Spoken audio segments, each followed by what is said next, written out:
CES 2019 is upon us. Always an exciting time here for us. Larry Dignan is the editor-in-chief for ZDNet, no stranger to CES. So why don't we start off, Larry, just off the top with 5G. So much hype, of course, the last couple of years.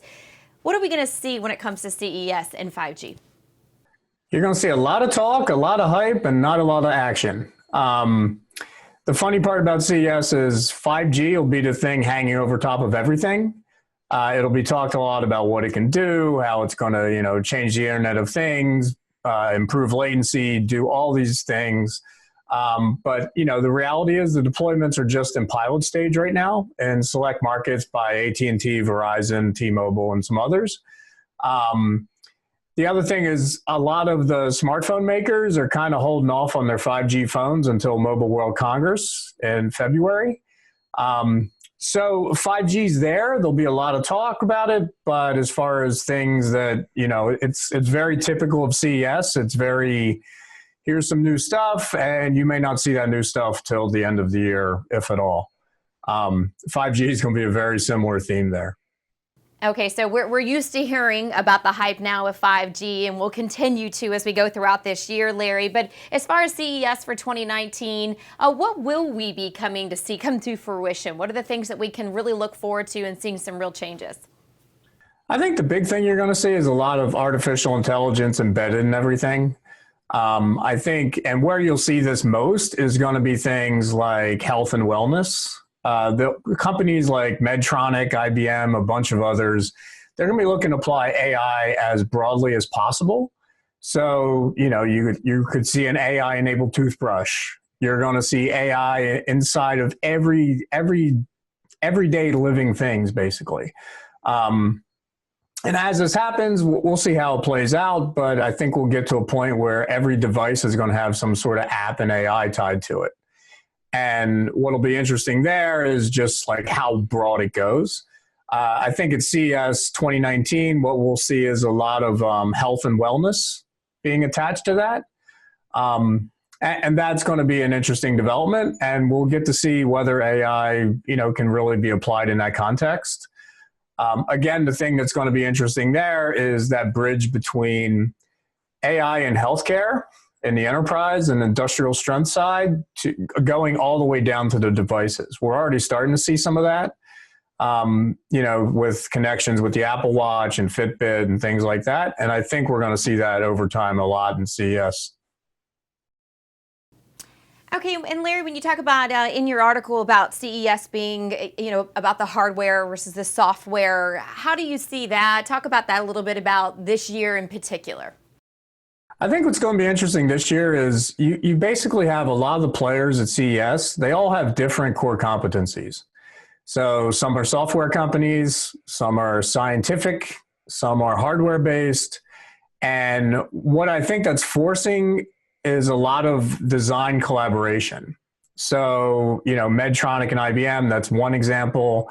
I think we're going to see a lot more collaboration on the design space among players, even as far-flung coming up with new materials.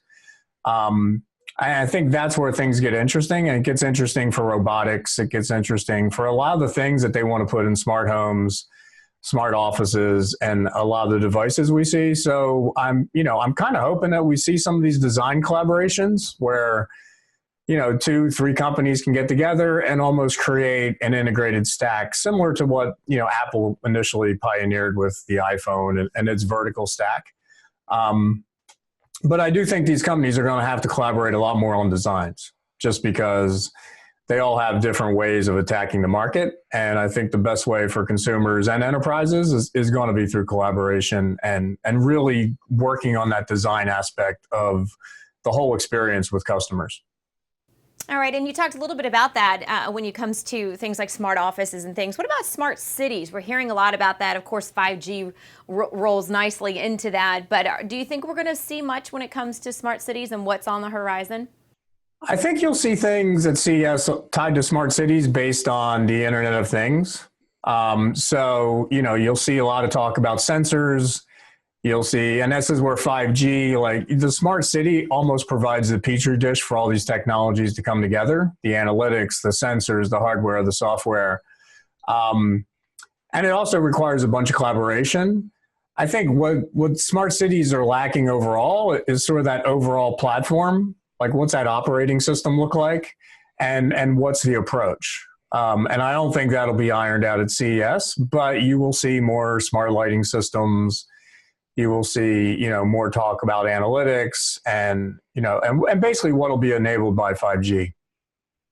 All right, and when it comes to things, specifically, Larry, that you're looking forward to, what are you really hoping that we see there?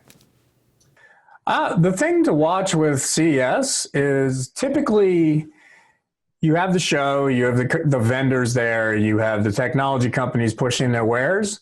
The thing I usually watch for is what topics dominate CES without actually being there.